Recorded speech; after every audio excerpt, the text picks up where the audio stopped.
سماب ዝጽውዐሉ ግዜ ናይታ ሃገር ሃብቲ ናይ ዜጋታታ ሓንቃቕ ዘለዎ ህይወትን ኣቐዲሙ ናብ ርእስና እዩ ዝመጽእ።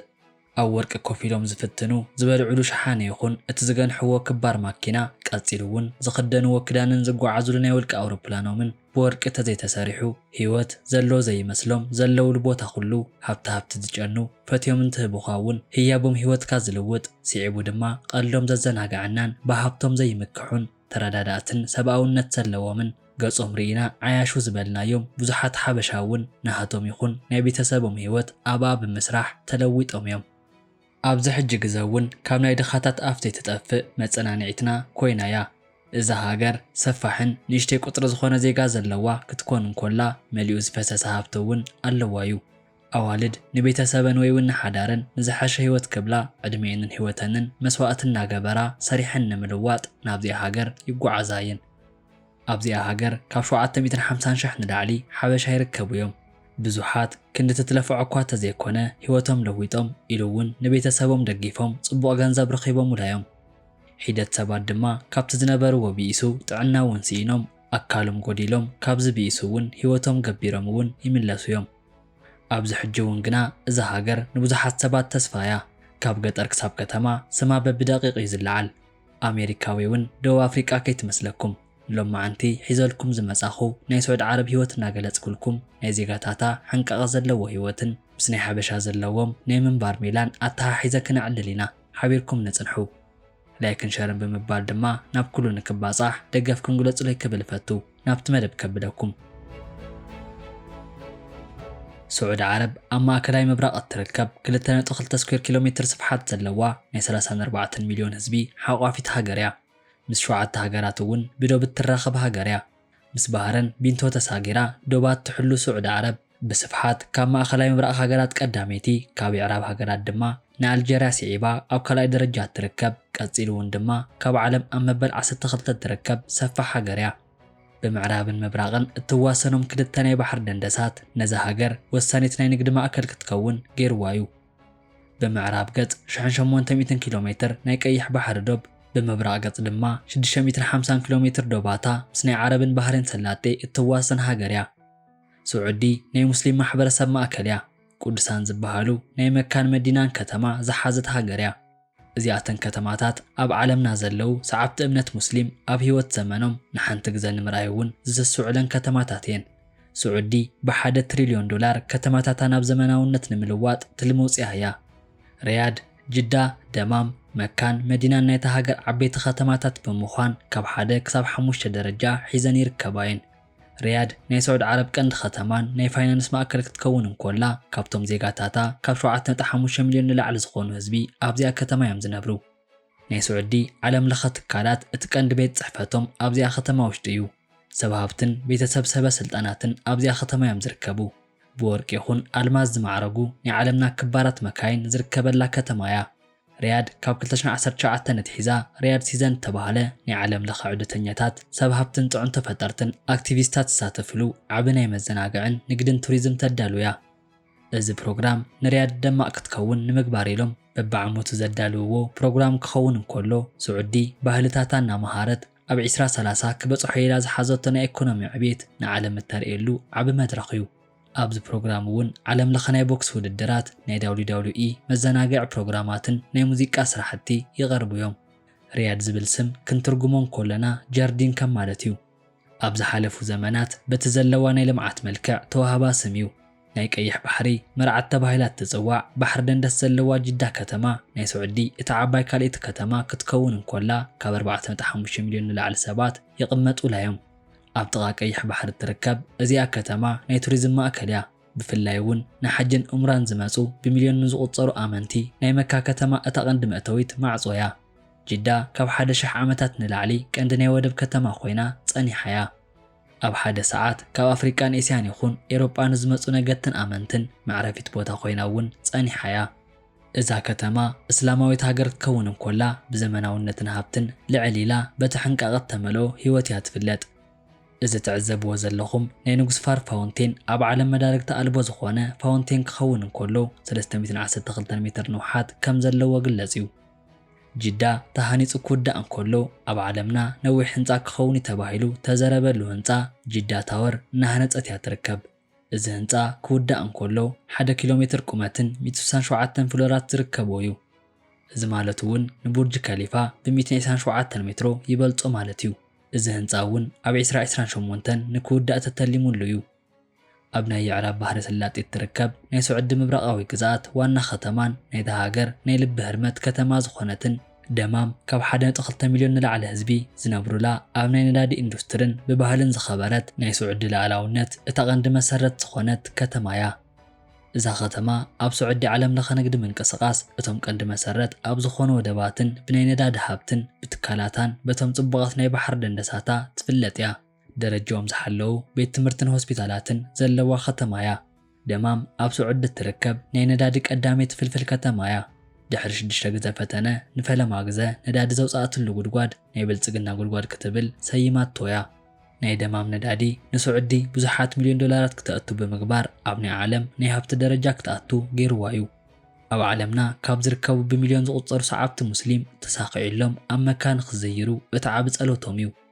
መካ ናይ ዓለምና ተዓበ መስጂድ ክኸውን እንከሎ ቅዱስ ቁርኣን ዝወረደሉ ናይ ነቢ መሐመድ መበቆል ቦታ እዩ። በብዓመቱ ብሚልዮን ዝቑጸሩ ሙስሊም ናብ ዝለሕጃን ኡምራን ይጓዓዙ እዮም። ናይ ስዑዲ መንግስቲ ናይ ሓጀጅቲ ሰላምን ድሕንነትን ንምርግጋጽ ብልዑል ኩነታት ኢንቨስት ብምግባር ኣብ ክንዱ ብዙሕ ዶላር እናእተወ ዝርከብ። እቲ ዓቢ መስጂድ ኣብዚ ሕጂ ካብ 4 ሚልዮን ንላዕሊ ኣመንቲ ክሕዝ ይኽእል እዩ። መካ ካብ ናይ ሃይማኖት ማእከል ዝሓለፈ ብዘመናውነትን በቶም ነዋሕቲ ፎቓትን ትፍለጥ ከተማ እያ። እዚ ትሪእዎ ዘለኹም ድማ ክሎክ ታወር እዩ ዝበሃል። ኣብ ዓለምና ነዋሕቲ ካብ ዝበሃሉ ህንጻታት እቲ ሓደ ክኸውን እንከሎ ኣብቲ ጫፍ ህንጻ ዝተገጥመ እዚ ሰዓት ናይ ዓለምና እቲ ገጅፍ ሰዓት እዩ። እዚ ትሪእዎ ዘለኹም መስጂድ አልነባዊ እዩ ዝበሃል። ነቢ መሐመድ ምስ መሳርሕቲ ኮይኑ ዝሃነጾ እቲ ካልኣይ ቅዱስ ቦታ እዩ። ኣብዚ ሕጂ ናተዓረየ መጺኡ ክሳብ 3 ሚልዮን ህዝቢ ከእንግዲ ክእል እዩ። ኣብ ውሽጡ ድማ ናይ ነቢ መሐመድን መሳርሕቶምን ሬሳ ሒዙ እዩ ዝርከብ። ስዑድ ዓረብ ናይ ዓለምና ጸምጸም በረኻ ዝበዝሓን ሙቐት ዘቃጸላን ሃገር እያ። እዚ ቦታ ኣብሃ እዩ ዝበሃል። ብጫካ ተሸፈነ ኣዕጽምቲ ዝትንክፍ ቁሪ ዘለዎ በረት ተሸፈነት ናይ ኣስራብሃ ከተማ እያ። ዝሑል ናይ ኣየር ጸባይ ልሙዕ ናይ መሬት ኣቀማምጣን ዘለዋ ከተማ እያ። ኣብሃ ፓርክታት ዘለዋ ጽብቕቲ ከተማ እያ። ኣብዚኣ ከተማ ዝርከብ ብእምኒ ተቐርጸ ታሪኻዊ ሰፈር ሪጃል ኣልማን እዩ ዝበሃል። ኣብሃ ንየመን ኣብ ቀረባ ዶብ ስለ ዝኾነት ናይ የመን ባህሊ እውን ዝወረሰት ከተማ እያ። ናይ ስዑዲ መንግስቲ እውን ነዚኣ ጽብቕቲ ከተማ ናይ ቱሪስት ተበጻሒት ንምግባር ነቲ እምባታትን ጫካን ዘርዩ ናይ ከቢድ ማኪናታት ነቲ ግልጋሎት ዝውዕል ገይሩ ሃኒጹ እዩ። እዛ ከተማ ነቲ ዘለዋ ጽባቐ እናርኣየት ናይ ሃገር ውሽጥን ጎረቤት ሃገርን ናይ ቱሪስት ዓዲ ንምዃን ተፈላለዩ ናይ ፌስቲቫል በዓላት ትገብር እያ። ስዑዲ ካብ 34 ሚልዮን ንላዕሊ ህዝቢ ዘለዋ ሃገር እያ። እቶም ካብ 15 ሚልዮን ንላዕሊ ዝኾኑ ካብ ዝተፈላለዩ ሃገራት ንስራሕን ናብቲ ናይ እምነት መድረኽን ዝመጹ ሰባት እዮም። እቲ ልክዕ ናይ ስዑዲ ዜጋ ህዝቢ ናብ 17.6 ሚልዮን ዝጽጋዕ እዩ። እዚኣቶም ኩሎም ዜጋ እውን በቲ ሕንቃቐት ተመልኦ ህይወት እዮም ዝሓልፉ። ምናልባሽ ኣብ ኣፓርታማ ኣቲኻ ብወርቂ ተሰርሐ ማኪና ወይ እውን እተን ክባራት ማኪና ተዘይወኒንካ ቀጺሉ እውን ኣብ ገዛኻ ዝርከብ ሸቓቕ ብወርቂ ተሰርሐ ተዘይኮይኑ ናይ ስዑዲ መንግስቲ ሓገዝ የድልዮም ኢሉ ካብ ዝመዝገቦም ሓደ ኮይንካ ማለት እዩ። ካብዚ ብኢሱ ድማ ዋላ እኳ ነተን ክጽዋዕን ዝጸናሕኹ መካይን ወኒንካ ቀጺሉ እውን ናይ ባዕልኻ ሓደ ገዛ እንተልዩካ ንስኻ ብናይ ስዑዲ መንግስቲ ሃብታም ዘይኮንካስ ማእከላይ ህይወት ካብ ዘለዎም ተባሂሉ እዩ ዝፍለጥ። ሃብታም ዝብል ቃል ኣብ ስዑዲ ውሽጢ ትርጉሙ ካልእ እዩ። ማለት እውን ንሓደ ሃብታም ክብልዎ እንተደኣ ኮይኖም እቲ መንበሪ ገዝኡ ስፍሓቱ ልክዕ ከም ስታድየም ዝኣክልን ኣብ ውሽጡ እውን ብኣውራቕ ተሰርሑ ባኞን ሻወርን እንተልይዎ ክዳን እውን እንተኾነ ኣብ ርእሶም ከፍ ዘብልዋ ብወርቂ ተሰርሐት ክትከውን ናይ ግድን እዩ። ናይ ስዑዲ ዜጋ ኮይንካ ድኻ እንተተባሂልካ መንግስቲ ነቲ ናይ ህይወት ጽዕንቶ ንኽትጻወሮ ሓገዝ ይገብረልካ እዩ። ነዚ ድኽነት ንምስዓር እውን ፍልጠት የድልየኒ ክትብል ትኽእል ኢኻ። ኣብቲ ሰዓት ድማ ኣብቲ ሃገር ፅሬቶ ብተሓለወ ቤት ትምህርቲ ብናፃ ኢኻ ትመሃር። ኣብዚ ክመሃር የደለኹን ወፃእ እንተኸድኩ ዝብል ሕቶ እንተቕሪብካ እውን ናብ ቤተሰብካ ንሰላምታ እምበር ንትራንስፖርት ንመግቢ ንናይ ምህሮ ኣቑሑት ወይ እውን ገዛ ክካረ የደለየ ገንዘብ ሃቡን ኢልካ ንመንግስቲ ምስ ትሓትት መንግስቲ ነዚ ኩሉ ማሊኡ ንመዘናግዕ ኢሉ ድማ ተወሳኺ ክህበካ እዩ ዝረአ። ድኻ ኮይንካ እውን ንኽትሕከም ኣብቲ ደረጃኡ እተሓለወ ሆስፒታል ናፃ ናይ ቪኣይፒ ግልጋሎት ክትረክብ ትኽእል ኢኻ። ናይ ባዕልኻ ቢዝነስ ንመኽፋት እንተሓሲብካ እውን ወለድ ዘይብሉ ኣዝዩ ብዙሕ ገንዘብ ንኽትልቃሕ የጣዓዕመልካ እዩ። ስራሕ ሲኢኖም ኣብ ገዛ ኮፍ እንተኢሎም እውን መንግስቲ በብወርሑ 4000 ሪያል ናይ ጁባ እናበለ ክህቦም ይዝረአ። ህይወት ቀሊላ ክትምርዖም ስትደሊ እውን ሃገሮም ስዑዲ ንሶም ድማ ዜጋ ምዃኖም ኣይትረስዑ። ናይታ ጓል ኣቦ ክዳን ዘይኮነስ ወርቂ ምፅዮም ዝብልዎ ኣቦኣ ኣብዚ ኣክል ተኢሎም እውን ተመስገን እዩ። ብዙሓት ተወሳኺ ብኪሎ ዝምዘን ወርቂ ምስ ብዙሓት ሽሕ ሪያል ይሓቱ እዮም። ኮይኑ ግና ንሶም ናይ ስዑዲ ዜጋ ስለ ዝኾኑ መንግስቲ እቲ ዝሓተትኩሞ ነገር ኩሉ ኣማሊኡ ይሕብነኩም እዩ። ናይ ስዑዲ መንግስቲ ነቶም ሓደሽቲ መርዑት በብወርሒ ናይ መደራጀዊ ገንዘብ ሓገዝ ይገብረሎም እዩ። እዚ ኩሉ ክገልጾ ፀናሕኹ ግና ነቶም ዜጋታ ሃገር እምበሪ ኣብኡ ስለ ዝነበርኩም ጥራይ ኣይኮነን ዶ ክሕግዘኩም ዝፈልጠኩም እውን ኣይኮነን እኳ ደኣስ ኣብቲ ሃገር ብዛዕባ ዝርከቡ ናይ ሓበሻ ህይወት ክገልጸልኩም። ስዑዲ ካብ 15 ሚልዮን ንላዕሊ ስራሕ ደልዮም ተሰደዱ ሰባት ተሓዘት ካብ ኣሜሪካን ጀርመንን ስዒባ ናይ ዓለምና እታ ሳልሰይቲ ናይ ስደተኛ ቁፅሪ ዘለዎ ሃገር እያ። ካብዚኣቶም መንጎ ድማ እቶም 750,000 ዝኾኑ ሓበሻ እዮም። እዞም ሓበሻ ኣብ ናይ ገዛ ሰራሕተኛ ስራሕን ብናይ ኣውቲስታነትን ኣብ ናይ ኮንስትራክሽንን ውሕዳት ድማ ኣብ ከምኒ ቤት መግቢ ይኹን ካልኦት ዓይነቶም ናይ ውልቂ ስራሕ ተዋፊሮም እዮም። ንሒደት ዓመታት በርቲዖም ብምስራሕ ኣብ ሃገሮም ገዛ ዝሃነጹን ቢዝነስ ዝጀመሩን ተመሪዖም ኣብ ጽቡቕ ሓዳር ዝርከቡን ካብ ድኽነት ወፂኦም ህይወቶም ዝለወጡ ብዙሓት እዮም። ብውልክዕ ድማ ካብ ሕጊ ወፃኢ መገዲ ተጠቂሞም ከይዶም ተሰሪዞም ተመልሱ ቀፂሉ እውን ኣካሎም ጎዲሎም ኣብ ዓራት ዝርከቡን ዕድሚኦም ወዲኦም ፀንቂቖም ዝወሃልልዎ ገንዘብ ናሃተይ ብዝብልዎ ሰብ ተሰርቁ ወይ እውን ሃንደበት ተታሒዞም ኣብ ናይ ስዑዲ ቤት ማሕየር ኣትዮም ዝርከቡ ብዙሓት እዮም። ናይ ስዑዲ ህይወት ቀሊል ዝበሃል ኣይኮነን። ብነዊሕ ናይ ስራሕ ሰዓት ንእሽተይ ናይ ክፍሊት ደሞዝን ናይ ማዳም ሰቐቕታን ወይ እውን በቶም መስራሕቶም ማህረምትን ፀርፍን ነቲ ህይወት ከቢድ ንክኸውን ገይርዎ እዩ።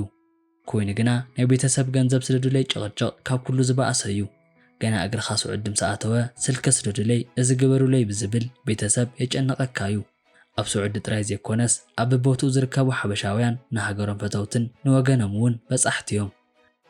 ሓሚም ዓራትን ዝሓዘ ዘሐክሙ ንጽጉማት ዝደግፉ ስራሕ ዘይነበሮም ስራሕ ዘጀምሩ ንስንሳቶም እውን እንተኾነ ዝደጋገፉ እዮም።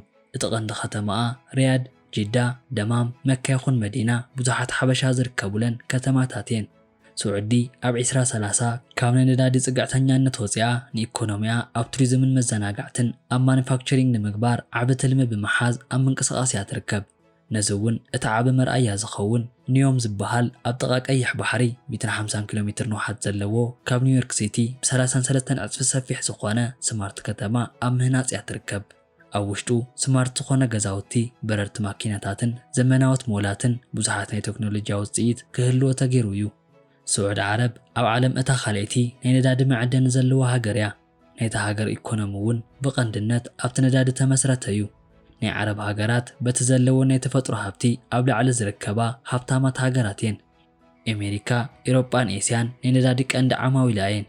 እቲ ናይ ቱሪዝም ስራሕ ንስዑዲ ብቢልዮን ዶላር ክተእቱ ዝገብራ ሃብቲ እዩ። ስዑድ ዓረብ ኣብ መሬትና ካብ ዘለዋ ሰሃራ ሃገራት እታ ቀዳሜት እያ። ምንም ዓይነት ናሃተይ እትብሎ ባሕሪ ይኹን ቃላይ የብላን እዩ። ነቶም ዜጋታታ እተቕርበሎም ጽሩይ ናይ ማይ መስተ ድማ ኣብ ትሕቲ መሬት ዝነበረ ናይ ብዙሕ ዓመት ሆሮዬ ኣጻርያ ብምውፃእ ክተቕርበሎም ጸኒሓ እያ።